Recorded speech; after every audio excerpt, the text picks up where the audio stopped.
1857 വിപ്ലവത്തിനിപ്പുറം ഇന്ത്യയിൽ വലിയ തോതിലുള്ള മാറ്റങ്ങൾക്കാണ് ബ്രിട്ടീഷ് ഇവിടെ തുടക്കമിട്ടത് എന്ന് പറഞ്ഞല്ലോ. ക്രമമായ നീക്കങ്ങളിലൂടെയും ഓരോ സംവിധാനത്തിലും വരുത്തിയ ചട്ടക്കൂടുകളിലൂടെയും അവർ ആ ഘടനയ്ക്ക് ബലവും നൽകി. ഇത്തരത്തിൽ ഘടനാപരമായി ഒരു സംവിധാനം നിർമ്മിച്ചതിനപ്പുറം ഈ രാജ്യത്തെ സമൂഹങ്ങളെ എങ്ങനെ ഒപ്പം നിർത്താം എന്നതാണ് ബ്രിട്ടീഷുകാർ ആദ്യം ചിന്തിച്ചത്. മറ്റൊരർത്ഥത്തിൽ നാനാവിധ സംസ്കാരങ്ങളും ഭാഷകളും വൈവിധ്യമാർന്ന ജീവിത രീതികളും ഭക്ഷണ രീതികളും ഒക്കെ നിറഞ്ഞ ഇന്ത്യൻ പ്രദേശത്തെ മുഴുവനായും കീഴടക്കി വയ്ക്കുക എന്ന വലിയ ദൗത്യം അവർക്ക് മുന്നിലുണ്ടായിരുന്നു. ചെറിയ തോതിൽ തന്നെ സമൂഹങ്ങൾ ഒന്നായപ്പോൾ ഉണ്ടായ ഒന്നാം സ്വാതന്ത്ര്യ സമരത്തിലൂടെ അവർ ആ ഭീഷണി നേരിട്ടറിഞ്ഞതുമാണ്. അതുകൊണ്ട് തന്നെ സമൂഹങ്ങളെയും അതിലെ മനുഷ്യരെയും പഠിക്കുക എന്നത് ബ്രിട്ടീഷുകാരെ സംബന്ധിച്ചിടത്തോളം ഒരു ആവശ്യമായി മാറി. അതിനായി അവർ സമൂഹത്തെ പല രീതിയിൽ വിഭജിക്കുവാനുള്ള നടപടികളും എടുത്തു. ബ്രിട്ടീഷ് ക്രൗണിന് കീഴിലുള്ള ഭരണത്തിലേക്കുള്ള മാറ്റം വരുത്തലിൽ നിർണായകമായ പങ്ക് വഹിച്ച ലോർഡ് കാനിങ് 1862 മാർച്ച് 21 വിരമിക്കുകയുണ്ടായി. ഈ കാലത്ത് ബ്രിട്ടീഷിനെ സംബന്ധിച്ചിടത്തോളം മുന്നിലുണ്ടായിരുന്ന ഏറ്റവും വലിയ വെല്ലുവിളി എന്നത് ഇന്ത്യയിലെ മനുഷ്യർ തന്നെ ആയിരുന്നു. പലതരത്തിൽ നിലനിന്നിരുന്ന മനുഷ്യ സമൂഹങ്ങളിൽ ആർക്ക് പ്രാധാന്യം നൽകണം, ആരെ വിശ്വാസത്തിലെടുക്കാൻ പറ്റും, ആരെ അടിച്ചമർത്തണം എന്നതൊക്കെ ബ്രിട്ടീഷിൻ്റെ മുന്നിൽ വലിയ ചോദ്യങ്ങളായി ഉയർന്നു വന്നു. അതുകൊണ്ട് തന്നെ ജനവിഭാഗങ്ങളെ മനസ്സിലാക്കേണ്ട ആവശ്യകതയും വന്നു. വർണ്ണ സിസ്റ്റത്തിൽ അധിഷ്ഠിതമായി ബ്രിട്ടീഷുകാർ ഇന്ത്യയെ പഠിക്കാനും തരംതിരിക്കാനും ഒക്കെ ശ്രമിച്ചെങ്കിലും ഇന്ത്യ എന്നത് അതിലും എത്രയോ സങ്കീർണമായ മനുഷ്യവിഭാഗങ്ങൾ ഉൾപ്പെട്ടതാണെന്ന് ബ്രിട്ടീഷിന് പെട്ടെന്ന് തന്നെ മനസ്സിലായി. അപ്രകാരം ഇന്ത്യയെ അടക്കി വാഴാനുള്ള സാധ്യതകൾ തേടിക്കൊണ്ട് ജനങ്ങളെ പൂർണ്ണമായും മനസ്സിലാക്കുന്നതിനായി ഇന്ത്യയിലേക്ക് ബ്രിട്ടീഷുകാർ സെൻസസ് കൊണ്ടുവരികയാണ്. 1800 മുതൽ തന്നെ ബ്രിട്ടനിലൊക്കെ സെൻസസ് വന്നിരുന്നു. ഇന്ത്യയിൽ തന്നെ 1824 അലഹബാദിലും 1827 ബനാറസിലുമൊക്കെ സെൻസസ് നടത്തുകയും ചെയ്തിരുന്നു. എന്നാൽ ഇന്ത്യ ആകെ സെൻസസ് വരുന്നത് 1871 കാലത്താണ്. 1865 കാലത്ത് തുടങ്ങിയ നടപടികൾ 1871 ആകുമ്പോഴേക്ക് പൂർത്തിയായി. ഈ സമയം ഗവർണർ ജനറലായി ഉണ്ടായിരുന്നത് ലോർഡ് മായോ ആയിരുന്നു. ഇന്ത്യയിലെ സങ്കീർണമായ മനുഷ്യ വ്യവസ്ഥിതിയെ തരംതിരിക്കുക എന്ന വലിയ ലക്ഷ്യം കൂടി ഇതിനുണ്ടായിരുന്നു. 1871 ഓൾ ഇന്ത്യ സെൻസസിൽ മനുഷ്യരുടെ ജാതി, മതം, ജോലി, വയസ്സ് ഇവയൊക്കെ തന്നെ ഉൾപ്പെടുത്തിയിരുന്നു. അങ്ങനെയുള്ള ആദ്യ തരംതിരിക്കലിൽ തന്നെ ഇന്ത്യയിൽ 3200-ലധികം ജാതികളെയാണ് ബ്രിട്ടീഷുകാർ കണ്ടെത്തിയത്. പിന്നീട് 1881 WC പ്ലോഡൻ്റെ നേതൃത്വത്തിൽ കൃത്യമായൊരു സെൻസസ് നടക്കുകയുണ്ടായി. ഇതിൽ 19,000-ലധികം ജാതികളെയാണ് കണ്ടെത്തിയത്. ഒപ്പം തന്നെ ഉപജാതികളും അവിടെ ഉണ്ടായിരുന്നു. എണ്ണം എന്നത് 19,000-ലധികമാണെന്നത് ഓർക്കുക. ഇന്ത്യയുടെ വൈവിധ്യം എത്രമാത്രമുണ്ടെന്ന് അവിടെ നിന്ന് തന്നെ മനസ്സിലാക്കാം. ഇത്രയും വലിയൊരു സംവിധാനത്തെ തരംതിരിക്കാനും ബ്രിട്ടീഷ് ബുദ്ധിമുട്ടി. ആ കാലത്ത് ബ്രിട്ടീഷുകാർ ചെയ്തത് സ്വാഭാവിക തരംതിരിക്കൽ തന്നെയാണ്. അപ്രകാരം പല ജാതികളെ ഒന്നിൽ ചേർക്കുന്ന നടപടികളിലേക്ക് ബ്രിട്ടീഷ് കടന്നു. പുരോഹിതർ, അധ്യാപകർ, ഡോക്ടർമാർ, ഭൂവുടമകൾ തുടങ്ങി അനേകം വിഭാഗങ്ങളെ ബ്രാഹ്മണർ എന്ന വിഭാഗത്തിൽ ഉൾക്കൊള്ളിച്ചു. ക്ഷത്രിയ ഗണത്തിൽ സൈനികരെയും ഭൂവുടമകളെയും ബാക്കിയുള്ളവർ വൈശ്യർ എന്നിങ്ങനെ ഗ്രൂപ്പുകളിലുമാക്കി തന്നെയാണ് ബ്രിട്ടീഷുകാരും ക്ലാസിഫൈ ചെയ്തത്. അതായത് 1857 ഇന്ത്യയിൽ കൊണ്ടുവന്ന പല മാറ്റങ്ങളിലൂടെ ജനങ്ങൾക്ക് മുന്നിൽ നല്ലതായി അവതരിക്കാൻ ബ്രിട്ടീഷുകാർ ശ്രമം നടത്തുകയും എന്നാൽ അതേസമയം തന്നെ ഇന്ത്യയിൽ ജാതീയതയുടെയും പ്രത്യേക പരിഗണനകളുടെയും വിഭജനത്തിൻ്റെയും ഒക്കെ വിത്ത് ബ്രിട്ടീഷുകാർ തന്നെ പാകുകയാണ്. ഒന്നുകൂടിയുണ്ട്. 1857 ഒന്നാം സ്വാതന്ത്ര്യ സമരത്തിൽ മുസ്ലിം വിഭാഗങ്ങളും ഹിന്ദുക്കളുമൊക്കെ ഒരുമിച്ചായിരുന്നല്ലോ. 1857 പുതിയ നിയമങ്ങളും സംവിധാനങ്ങളുമൊക്കെ ഇന്ത്യയിൽ നിലവിൽ വരികയും അവിടേക്ക് ഇന്ത്യക്കാരെ കൂടെ ചേർക്കുന്നതിനുള്ള നടപടികൾ വരികയും ചെയ്തു. എന്നാൽ ഇത്തരത്തിലുണ്ടായ ജോലി സാധ്യതകളെല്ലാം തന്നെ നൽകപ്പെട്ടത് ക്രമീകൃതമായി ആയിട്ടായിരുന്നില്ല. കാരണം ജനങ്ങൾ ഒന്നിച്ചപ്പോഴുണ്ടായ അപകടത്തെ മുന്നിൽ കണ്ട ബ്രിട്ടീഷ് ഇവിടെ തന്നെ ഒരു വിഭജനം കൊണ്ടുവരികയാണ്. മുസ്ലിം സമുദായത്തെ അടിച്ചമർത്തുന്ന രീതിയിൽ കൂടുതൽ ജോലികളും ഹിന്ദു സമുദായത്തിലേക്കാണ് ആ സമയം നൽകപ്പെട്ടത്. 1835 തന്നെ കൊണ്ടുവന്ന ഇംഗ്ലീഷ് വിദ്യാഭ്യാസത്തിലേക്ക് സ്വതവേ പഠനത്തിന് നിൽക്കുന്ന ബ്രാഹ്മണർ കടന്നു വന്നതും ആ കാലത്ത് അവർ നേരിട്ട ജോലിയില്ലായ്മകളുമൊക്കെ തന്നെ ഭരണമേഖലകളിൽ കൂടുതലായും ബ്രാഹ്മണർ കടന്നു വരുന്നതിന് കാരണമായി മാറി.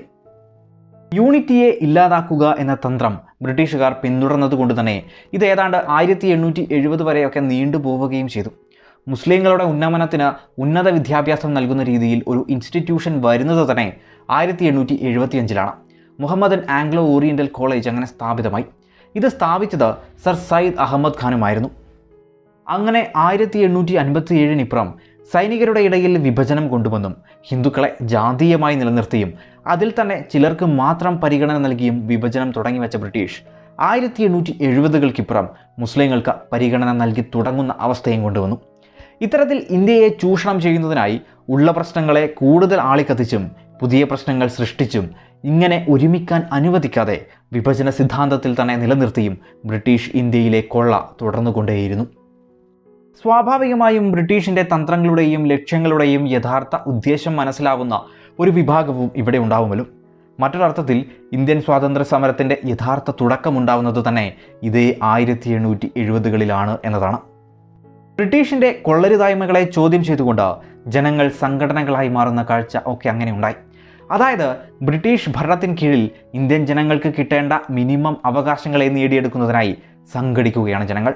അതിൽ ആദ്യത്തേതിൽ എടുത്തു പറയേണ്ടത് 1870കളിലുണ്ടായ പൂന സാർവജനിക് സഭയാണ്. ഇതുപോലെ തന്നെ തുടർന്നും 1876 Indian national association, 1884 Madras Mahajan സഭ, 1885 ബോംബെ പ്രസിഡൻസി അസോസിയേഷൻ എന്നിവയൊക്കെ രൂപം കൊണ്ടു. ഇന്ത്യക്കാരുടെ ശബ്ദങ്ങൾക്ക് ശക്തി പകരാനും ബ്രിട്ടീഷിൽ നിന്ന് കൂടുതൽ അവകാശങ്ങളും അവസരങ്ങളും ഒക്കെ നേടിയെടുക്കുന്നതിനുമൊക്കെ ഇവ മുന്നിൽ നിന്നു. ഇതേ സമയം തന്നെ പിന്നീട് ചരിത്രമായി മാറിയ ഇന്ത്യൻ സ്വാതന്ത്ര്യ സമരത്തിൽ നിർണായകമായ ദ ഇന്ത്യൻ നാഷണൽ കോൺഗ്രസ് രൂപീകരിക്കുന്നതിനും തുടക്കമിട്ടു. 1885 ഡിസംബർ 28 ഇത്. ഇത്തരത്തിൽ 1857 ബ്രിട്ടീഷുകാർ പല രീതിയിൽ ഇവിടെ മാറ്റങ്ങൾ കൊണ്ടുവന്നപ്പോൾ അതിനെതിരായി നേരിട്ടൊരു ദേശീയ മുന്നേറ്റമൊന്നും ഇന്ത്യയിൽ ഉണ്ടായിട്ടില്ല എന്ന് കാണാവുന്നതാണ്. അതായത് 1870കളിൽ തെറ്റുകളെ എതിർക്കുന്നതിനും സാമൂഹികമായ പുരോഗതിയുമൊക്കെ ലക്ഷ്യമിട്ടുകൊണ്ട് പല പ്രദേശങ്ങളിലായി ഒട്ടേറെ സംഘടനകൾ രൂപം കൊള്ളുകയാണ്. ഇവ പിന്നീട് ദേശീയ തലത്തിലേക്ക് ഉയരുകയും അത് രാഷ്ട്രീയ മേഖലകളിലേക്ക് എത്തുകയും ചെയ്തു എന്നതാണ് ചരിത്രം. ഇതിന് പല കാരണങ്ങളുമുണ്ട്. ആദ്യകാലങ്ങളിലൊക്കെ ഇന്ത്യൻ ദേശീയത എന്നത് രാഷ്ട്രീയമായ സ്വഭാവത്തേക്കാൾ മതപരവും സാമൂഹികവുമായ ഘടകങ്ങളൊക്കെ ചേർന്നിട്ടുള്ളതായിരുന്നു.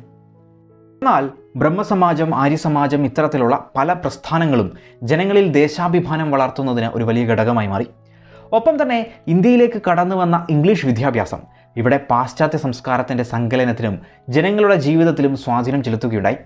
പല രാജ്യങ്ങളിലെയും സാഹിത്യം, ചരിത്രം തുടങ്ങി പല ഘടകങ്ങളും അങ്ങനെ ഇന്ത്യയിലെത്തി. ഏകീകരണ പ്രസ്ഥാനങ്ങളുടെ ചരിത്രങ്ങളും അമേരിക്ക, ഫ്രഞ്ച് വിപ്ലവങ്ങളുമൊക്കെ ഇന്ത്യയിൽ അങ്ങനെ അലയടിച്ചു. സ്വാഭാവികമായും ഇന്ത്യയിൽ വിദേശാധിപത്യം അവസാനിച്ചു കാണണമെന്ന ആഗ്രഹത്തിലേക്ക് ജനങ്ങളെ ഇതുകൊണ്ട് ചെന്നെത്തിക്കുകയാണ്. അങ്ങനെ അറിവ് നേടിയ ഒരു വിഭാഗം ദേശീയ പ്രസ്ഥാനത്തിൻ്റെ മുൻപന്തിയിലേക്ക് കടന്നു വരികയാണ്. ഒപ്പം തന്നെ ഈ കാലത്ത് പത്രങ്ങൾ ശക്തി പ്രാപിച്ചതും പ്രാദേശിക ഭാഷകൾ ശക്തി പ്രാപിച്ചതുമൊക്കെ ഇന്ത്യൻ ദേശീയത കൂടുതൽ ജനങ്ങളിലേക്കും കൂടുതൽ ഇടങ്ങളിലേക്കും ഇറങ്ങിച്ചെല്ലുന്നതിനും കാരണമായി മാറി. എന്നാൽ ഒന്നുകൂടിയുണ്ട്, അത് ബ്രിട്ടീഷുകാർ തന്നെയാണ്. കാരണം നോക്കുക, ബ്രിട്ടീഷ് ഇവിടെ കൊണ്ടുവന്ന വിദ്യാഭ്യാസവും പ്രദേശങ്ങളെ ഒരുമിച്ച് ചേർത്തുകൊണ്ടുള്ള ഭരണവും മതനിരപേക്ഷതയിൽ അധിഷ്ഠിതമായ ഒരു നിയമ സംവിധാനവും ഒക്കെ ബ്രിട്ടീഷുകാർ കൊണ്ടുവന്നതിലൂടെ കൂടെയാണ് ഇന്ത്യയിൽ ദേശീയത ഉണർന്നത് എന്ന് പറയാം. അതായത് ബ്രിട്ടീഷിൻ്റെ തെറ്റായ നടപടികളോടുള്ള എതിർപ്പുകൾ പോലെ തന്നെ ബ്രിട്ടീഷിൻ്റെ ക്രിയാത്മകമായ വശങ്ങളും ഇന്ത്യയിൽ ദേശീയത ഉണരുന്നതിന് കാരണമായി.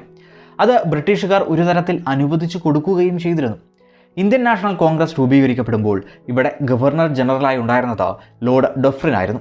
ഈ കാലഘട്ടത്തിൽ ഒട്ടേറെ സംഘടനകൾ ഉണ്ടാകുന്ന കാലം കൂടിയാണല്ലോ.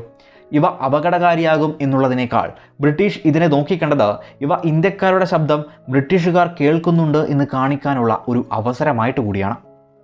ഇന്ത്യൻ നാഷണൽ കോൺഗ്രസ് സ്ഥാപകരിൽ ഇംഗ്ലീഷുകാരനായ എ.ഒ. ഹ്യൂമും ഉണ്ടായിരുന്നല്ലോ. അത്തരത്തിൽ ഇന്ത്യയെ കേൾക്കുന്ന, ഇന്ത്യക്കായി പ്രവർത്തിക്കുന്ന ഭരണമാണ് ബ്രിട്ടീഷിൻ്റേത് എന്ന് ജനങ്ങൾക്ക് മുന്നിൽ കാണിക്കാൻ ബ്രിട്ടീഷിന് ഇത്തരം സംഘടനകൾ ഒരു അവസരമായി കാണുകയാണ്.